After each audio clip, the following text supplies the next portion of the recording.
Hello guys, welcome back to my channel. I hope you all guys are doing well. So today is 21st of August and the time duration is around 3:58 p.m. in the afternoon. It is around 4 p.m. or today I'm gonna share information regarding the student visa in Germany और कैसे आप student visa के लिए apply करते हैं, क्या procedure रहता है. So I am gonna discuss each and everything with you guys. I am sharing a brief information regarding the entire process. कैसे प्रोसेस करता है और इस यहाँ अगर जर्मनी के लिए अप्लाई कर रहे हैं तो आप क्यों आपको अप्लाई करना चाहिए इस प्रोसेस के लिए. स्टूडेंट वीज़ा के लिए आप अप्लाई करते हैं तो आप बैचलर्स भी कर सकते हैं और आप मास्टर्स के लिए भी अप्लाई कर सकते हैं. सबसे पहला जो आपका एडेड एडवांटेज होता है, अगर आप जर्मनी में पब्लिक यूनिवर्सिटी के अंदर इनरोल कर रहे हैं तो उस केस में आपको फ़ीस अपनी पे नहीं करनी पड़ती. यू डोंट हैव टू पे अ सिंगल पेनी. अगर आप देखें बहुत सारी जो पब्लिक यूनिवर्सिटीज़ हैं उसमें अगर आपकी फ़ीस पूरी निल रहती है, यू डोंट हैव टू पे any single amount. Apart from that अगर 100 से 200 यूरो अगर चार्जेस आपके लेते भी हैं तो आपके एडमिनिस्ट्रेटिव चार्जेस रहते हैं, वो भी आपके पर सेमेस्टर या पर ईयर बेसिस में मिलते हैं. वो आप जिसमें आपका टिकट वगैरह इंक्लूड करके देते हैं. अपार्ट फ्रॉम दैट जैसे आपका कैफेटेरिया में जो आपके कार्ड हार्ड बनते हैं तो उसका वो लोग आपको चार्ज करते हैं. जो ट्यूशन फ़ी रहती है आपकी बिल्कुल निल रहती है अगर आप पब्लिक यूनिवर्सिटी के थ्रू अप्लाई करते हैं. जो दूसरा ऑप्शन इसमें आता है, दूसरा ऑप्शन है जैसे आप प्राइवेट यूनिवर्सिटी के थ्रू अप्लाई करते हैं. अभी आजकल बहुत ज़्यादा जर्मनी में चल रहा है. अगर आप देखें तो इंडिया से भी अगर जो भी एजेंट वगैरह हैं इंडिया में भी कम, जैसे IUBH हो गया, IUBH और सम अदर IUBH है और भी हैं 2-3 यूनिवर्सिटी. अगर आपको नाम बताऊं तो ये लोग क्या करते हैं, ये प्राइवेट इंस्टीट्यूशन है. अगर आप इसमें अप्लाई करते हैं तो इसके बैडहॉनेफ में एक कैंपस है और दूसरा आपका बर्लिन में है. अगर आप इसमें जाते हैं तो फिर इसमें कुछ आपका फ़ी चार्ज होता है. जैसे इंडिया के अंदर देखूँ तो ये लोग आपको 2 टाइप के कोर्स ऑफ़र करते हैं. या तो आप फुल आप वहाँ जाके, या तो इंडिया से आप ऑनलाइन कर लें. इंडिया से अगर ऑनलाइन प्रोग्राम करते हैं तो वो चार्ज करता है 3 से 5 लाख रुपए. अब अगर आप अपग्रेड देखें 2-3 और अपग्रेड हो गया, 2-3 और वो लोग प्रमोट करते हैं इसको. और मैं ये नहीं कहूँगा कि आप वहाँ जाके अप्लाई करें. अगर आप अप्लाई करें तो आपके खुद रिस्क में आप अप्लाई करें. हम जस्ट शेयरिंग द इन्फॉर्मेशन कौन कौन आपको ये प्लेटफॉर्म प्रोवाइड करता है जहाँ से आप अपना अप्लाई कर सकते हैं, उसके बारे में आपको बता रहा हूँ. उसमें देखें तो आप ब्लेंडेड कोर्स करते हैं, उसकी फ़ी रहती है आपकी 3 लाख रुपये. 3 लाख रुपये अगर आप ऑनलाइन के लिए, ब्लेंडेड कोर्स 18 महीने के लिए होता है. उसमें रिक्वायरमेंट आपको बता देता हूँ. अगर आप MBA करने जाते हैं तो उसमें आपके पास अप्रॉक्सीमेटली 2 साल का एक्सपीरियंस होना चाहिए. जिसमें जो कोर्स है 1 साल का इंडिया से हो जाता है आपका. जो रेस्ट 6 मंथ रहते हैं वो आप वहाँ जाके कर सकते हैं. बर्लिन या बेडहॉनेफ जो भी आपका कैंपस है आपको चूज़ करना होगा और आप वहाँ पे अप्लाई कर सकते हैं. और इंडिया में फ़ीस 3-3.5 लाख रुपए रहती है 1 साल का जो आपका ऑनलाइन प्रोग्राम रहता है. फिर उसके बाद जो आपका 6 मंथ का प्रोग्राम रहता है उसकी थोड़ी जो आपकी 5,000 यूरोज़ के अप्रॉक्सीमेटली चार्ज करते हैं वो लोग. अपार्ट फ्रॉम दैट फिर आपको जैसे आपका कोर्स कंप्लीट हो जाएगा, 1 साल आप इंडिया से ऑनलाइन कर सकते हैं और 6 मंथ आप अपना वहाँ जाके कर सकते हैं. That is for the working professional who have an experience of more than 2 years. आप फिर वहाँ जाके अप्लाई कर सकते. फिर जैसी 6 मंथ की पढ़ाई आपकी वहाँ से होगी then you can get post PSW, post study visa. That is for 18 months. अगर आप का एक बार कोर्स खत्म हो जाता है 18 महीने का, आपको पोस्ट स्टडी वर्क वीज़ा मिलता है जिसमें आप जॉब सर्च करते हैं. जॉब मिल जाती है तो फिर आपका एक्सटेंड हो जाता है. देन आपका एक्सटेंड हो जाता है 2-3 साल के लिए जो आपका वर्क परमिट आएगा उसके बेसिस पे. फिर आप 5 साल के बाद PR अप्लाई कर सकते हैं. अगर आप पे EU कार्ड है, EU कार्ड आपका उसको मिलता है जो बहुत ही स्किल्ड पर्सन होता है. कुछ रिक्वायरमेंट रहती हैं उसकी भी. EU कार्ड आपको मिल जाता है तो फिर उसके बाद आप 21 मंथ के बाद PR के लिए जर्मनी में अप्लाई कर सकते हैं.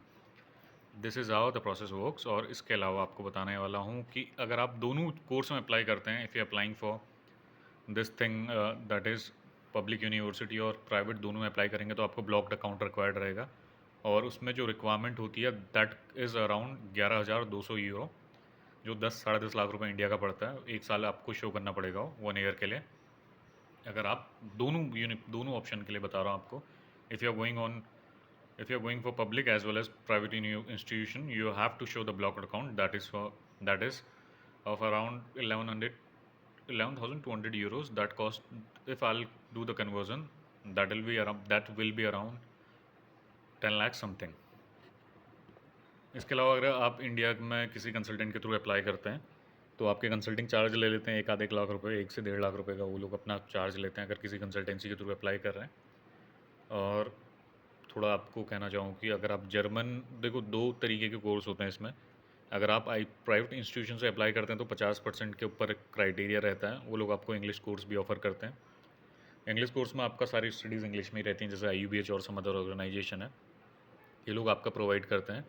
फिर उसके बाद जो सिनेरियो ऐसा रहता है, जैसे ही आप इंग्लिश कोर्स कर रहे हैं तो सही है, अदरवाइज़ जो दूसरा ऑप्शन होता है जर्मन में रहता है। अगर आप पब्लिक यूनिवर्सिटी से करना चाहते हैं तो उसमें ऐसा रहता है, फ़ीस उसमें आपकी कुछ नहीं रहती। उसमें आपको ऑनलाइन का ऑप्शन भी नहीं मिलता, आपको कैंपस में जाके ही पढ़ाई करनी पड़ेगी पूरी 18 महीने 2 साल जितने का भी कोर्स होगा। ब्लॉक्ड अकाउंट आपको शो करना पड़ेगा, that is around 11,200 something euro. और इसके अलावा 1.5-2 लाख रुपए आपकी कंसल्टेंसी की जो फ़ी होती है वो लोग चार्ज करते हैं। और just give me visa charges आपके अलग रहते हैं। अगर आप पब्लिक यूनिवर्सिटी में एनरोल करते हैं तो वो आपको पड़ जाता है अप्रॉक्सीमेटली 15 लाख का पूरा, आप मान के चलें। 10 लाख रुपए का आपका 10 से 11 लाख रुपए का आपका ब्लॉक्ड अकाउंट शो करना पड़ता है।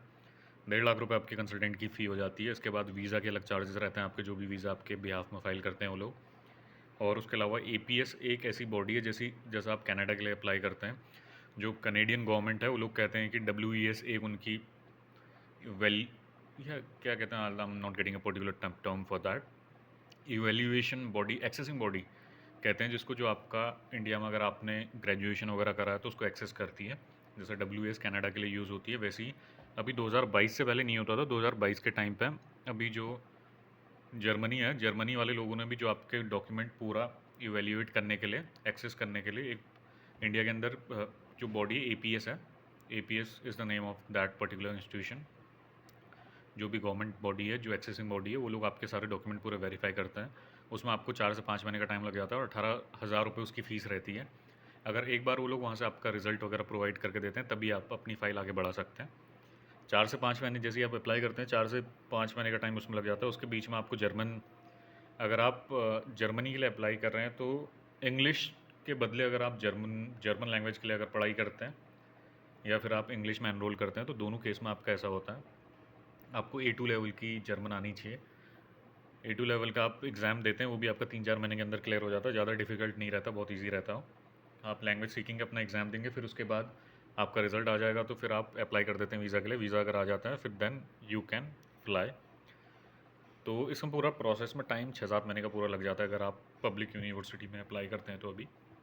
और इसके अलावा IUBH से अप्लाई करते, प्राइवेट इंस्टीट्यूशन से अप्लाई करते हैं कहीं और से, तो उसमें ऐसा होता है कि आपका 1 साल के अंदर कोर्स होता है और उसमें आपको आइल्स की रिक्वायरमेंट होती नहीं है। आइल्स की जगह आपको MOI शो करना पड़ता है, मीडियम ऑफ इंस्ट्रक्शन, कि आपने जैसी अपनी, अगर आपने इंग्लिश के थ्रू पढ़ाई करी है, आप अगर आपका मीडियम ऑफ इंस्ट्रक्शन इंग्लिश था, देन तो फिर आप एक लेटर ले लेते हैं अपने कैंपस से, वो लोग आपको शेयर कर देते हैं।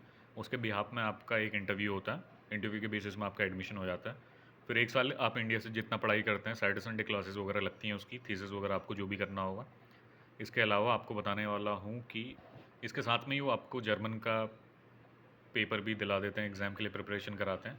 A2 लेवल के आपका A1 A2 आ जाता है तो फिर आपको एक वैल्यूड रिजल्ट मिल जाता है, जिसके बेसिस पे आप वीज़ा के लिए अप्लाई कर सकते हैं। 1 साल में आपका वीज़ा आता है, फिर आप आप 6 महीने ऑन कैंपस में अगर पढ़ाई करना के लिए अप्लाई करते हैं। 1 साल इंडिया से करते हैं, फिर 6 मंथ आप वहाँ से पढ़ाई करते हैं। आपका सारा जैसी पढ़ाई कंप्लीट हो जाती है फिर प्लेसमेंट के लिए आपको जाना पड़ेगा। वहाँ पे कोई कैंपस के अंदर तो प्लेसमेंट वगैरह होता नहीं है, करियर फेयर वगैरह होते हैं, जहाँ एक करियर फेयर वगैरह लगाते हैं, जहाँ पे आप अपना रिज्यूमे वगैरह सबमिट करते हैं। अगर आपका प्रोफाइल शॉर्टलिस्ट होता है फिर आप इंटरव्यू देते हैं, फिर आप आगे आपकी जॉब वगैरह लग जाती है। पर आपको कहना चाहता हूँ कि जर्मन बहुत रिक्वायर्ड है, तो आप पे 2 ऑप्शन होता है, आप इंग्लिश के थ्रू भी कर सकते हैं और जर्मन के थ्रू भी पढ़ाई कर सकते हैं। पब्लिक यूनिवर्सिटी में ऐसा होता है 70% से ऊपर है तो तभी आप इंग्लिश में, आपको ऑप्शन मिलता है कि आप अपनी एजुकेशन इंग्लिश मीडियम से आप अपना पूरा, जिसमें मीडियम ऑफ इंस्ट्रक्शन इंग्लिश होगा, उसमें अकम्प्लिश कर सकते हैं। अगर आपकी 50% से 55% के बीच में है, आपका 50 से 70% के बीच में, तो फिर आपको जर्मन लैंग्वेज में ही करना होगा अपना मास्टर्स वहाँ से, वही अपॉर्चुनिटी आपको मिलती है।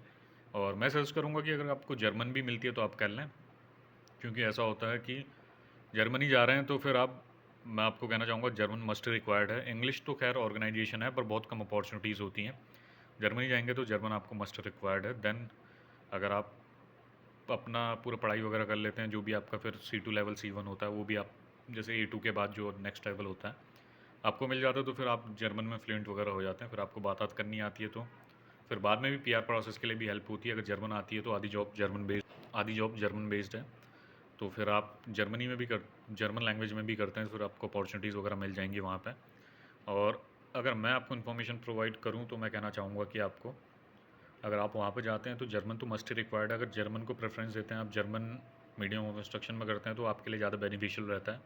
लॉन्ग टर्म में आप वहाँ जाएंगे तो फिर बाद में आपको काम भी आप जर्मन कंपनीज़ के लिए ही करते हैं, तो सारा उनका जो ऑपरेटिंग प्रोसीजर होता है वो जर्मन लैंग्वेज में ही पूरा अपना रन करते हैं वो लोग। तो जर्मन तो मस्ट रिक्वायर्ड अगर आप जर्मनी जा रहे हैं। तो डिपेंड करता है, आप ये तो इंटायरली आप पर डिपेंड करता है आप कौन सा ऑप्शन चूज़ करें, बट लेटर ऑन अगर आपको अपॉर्चुनिटीज़ मिलती हैं तो उसके लिए जर्मन आपको मस्ट रिक्वायर्ड होगा। अदरवाइज़ विदाउट जर्मन बहुत मुश्किल है। बहुत लिमिटेड कंपनीज़ हैं जो अपना इंटरनेशनल कंपनीज़ ही होती हैं जो पूरा इंग्लिश में ऑपरेट करती हैं। तो उसके जिसके लिए अगर आपका इंटायरली डिपेंड भी करता है, अगर आप आईटी में काम करें तो उसका इंटायरली डिफरेंट है। उसमें सारी इंटरनेशनल ऑर्गेनाइजेशन होती है, बाहर के क्लाइंट से आपको कोऑर्डिनेट करना पड़ता है। तो उसमें तो खैर आपका इंग्लिश भी आती है तो चल जाता है। अदरवाइज़ अगर आप जैसे फ्रंट फेसिंग रोल पे, जैसे एचआर रोल होता है, कस्टमर सर्विस रोल है, तो इसमें आपको जर्मन मस्ट आनी चाहिए। इसके अलावा अगर आपकी कुछ क्वेरीज़ वगैरह होंगी तो आप मेरे से पूछ लें। और एजेंट वगैरह की कोई इन्फॉर्मेशन वगैरह मैं अभी शेयर नहीं कर सकता हूँ। जो भी करना है आपको अपने रिस्क में करना है। ऐसा होता है कि बहुत लोगों की प्रोफाइल होल्ड पे भी चले जाती हैं इसमें, तो कंसल्टेंट जो भी आपका अपने अकॉर्डिंग चूज़ करें, जो भी जेन्युइन आपका कंसल्टेंट है। अगर आप उसके थ्रू करते हैं तो आपका फ़ाइल लग जाता है 5 से 6 महीने के अंदर, और आप वहाँ पे लैंड कर जाते हैं। तो उसके बाद आपका 2 साल का कोर्स रहता है, फिर आप जॉब वगैरह करते हैं, फिर पीआर के लिए अप्लाई कर सकते हैं। ऐसे प्रोसेस पूरा वर्क करता है। कंपैरेटिवली ऑस्ट्रेलिया और सम अदर लोकेशन से आप अप्लाई कर रहे हैं तो चीप पड़ता है थोड़ा। 15 लाख के अंदर आपका सारा हो जाएगा इसमें जाना आना सारा। और वहीं आप ऑस्ट्रेलिया में अप्लाई करते हैं तो 25-30 लैक्स का है। कनाडा में अप्लाई करते हैं, Canada is cheaper option. 15-20 lakh में वहाँ भी सारा हो जाता है। बट अगर आप यूरोप में जाना चाहते हैं तो then you can apply there, क्योंकि जर्मनी तो खैर आपको बोलना चाहूँगा यूरोप की एक one of the best location है और one of the best destination है। कंट्री के अंदर भी बोलूँ तो 83 मिलियन पीपल रहते हैं वहाँ पे अप्रॉक्सीमेटली। और वहाँ भी जो 30% जो भी एम्प्लॉयर हैं, जैसे एम्प्लॉयज़ हैं, उनका जो रेवेन्यू का सोर्स बाहर एक्सटर्नल मार्केट से ही आता है। They are working for some other big multinational companies, तो रेवेन्यू सोर्स 13% बाहर से ही है वहाँ का भी। अपार्ट फ्रॉम दैट जैसे बिग सिटीज़ हैं, बर्लिन हो गया और अदर लोकेशंस भी हैं, तो वहाँ पे आपको अपॉर्चुनिटीज़ वगैरह मिल जाती हैं। अगर एक बार आप वहाँ पे चले जाते हैं, आपको जर्मन आ जाती है तो आप सेटल हो सकते हैं। वेज रेट वगैरह भी सही, कंपैरेटिवली वेज रेट सही है। और अगर आपको स्टूडेंट वीज़ा पे जाते हैं तो ईयरली बेसिस पे आप 720 घंटे काम कर सकते हैं, जो आपका होता है 60 घंटे पर महीने में। और वेज रेट देखें तो 10 से $15 यूरो मिल जाएगा आपको, जो मंथ पार्ट टाइम बेसिस पर 80,000 रुपये के आसपास बनता है आपका, जो कि आपका सफिशिएंट है। और अगर आपका जो ब्लॉक्ड अकाउंट है उससे भी थोड़ा पैसा आएगा आपका, मंथली बेसिस पर आपके अकाउंट में डिस्पर्स होगा। 700 रुपये, 700-800 यूरो वहाँ से आता है। 700-800 यूरो अगर आप वहाँ कमा लेते हैं तो 1600 यूरो तक का होता है। आप अपना स्टूडेंट लाइफ जो भी होती है आपकी, वो आप एक आध एक साल पूरा प्रॉपर एंजॉय कर सकते हैं और काम भी कर सकते हैं वहाँ पे। थोड़ा स्ट्रगल तो रहेगा, उतना स्ट्रगल नहीं रहता। और उसके बाद जैसे ही आपका कोर्स कंप्लीट हो जाता है तो जो सैलरी वगैरह मिलती है आपको 4 से 5 हज़ार यूरो के बीच में, वहाँ पे फर्स्ट सैलरी आपको मिलती है। और इसमें टैक्सेशन वगैरह टैक्स कट के फिर आपको पता नहीं कितना मिलता है, वो सारा एम्प्लॉयर टू एम्प्लॉयर डिपेंड करता है। और जो पॉलिसीज़ हैं हर स्लैब के लिए डिफरेंट होती हैं, तो आपको इसको देखना पड़ेगा। 4000 यूरोज़ के अंदर आपका फर्स्ट जॉब लगती है, और देख लें। और इसके अलावा आपके डोमेन पर डिपेंड करता है, किसी में ज़्यादा भी रहता है, 5 to 6 thousand भी रहता है। It entirely depends on your profession. तो ये सारी इन्फॉर्मेशन एक शेयर करनी थी, बहुत टाइम हो गया तो कुछ और डिफरेंट काइंड ऑफ वीडियोस नहीं बनाई थी इन्फॉर्मेशनल। तो आपके सामने मैंने आपको ये इन्फॉर्मेशन प्रोवाइड कर दी है। इसके अलावा कुछ क्वेरीज वगैरह होंगी तो आप मेरे को रीच आउट कर सकते हैं। Apart from that, that's all for now. Thank you guys, have a nice day.